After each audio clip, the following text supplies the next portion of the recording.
भारतानं पाकिस्तानात आणि पाक व्याप्त काश्मीरमध्ये 9 दहशतवादी तळ उद्ध्वस्त केले। भारतातून याचं प्रचंड कौतुक झालं। 7 तारखेला मध्यरात्री 1:30च्या सुमारास त्यांनी हा हल्ला केला आणि 9 दहशतवाद्यांचे तळ उद्ध्वस्त केले। त्यानंतर सगळीकडून आपल्या भारतीय सैन्याचं कौतुक व्हायला सुरुवात झाली। भारतीय लष्करानं पत्रकार परिषद घेत संपूर्ण हल्ल्याची माहिती पुराव्यांसह दिली। पाक व्याप्त काश्मीरातील 5 आणि पाकिस्तानातले 4 दहशतवादी तळ भारतानं बेचिराग केले।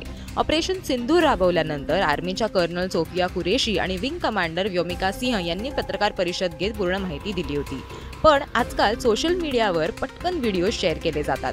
तसंच पत्रकार परिषद घेणाऱ्या कर्नल सोफिया कुरेशींचा सुद्धा एक व्हिडिओ सोशल मीडियावर शेअर करण्यात येतोय। यातील एअरक्राफ्ट चालवतानाचा त्यांचा व्हिडिओ सिंदूर ऑपरेशनमधील आहे असा दावा केला जातोय। पण हा व्हिडिओ खरंच ऑपरेशन सिंदूर मधला आहे का?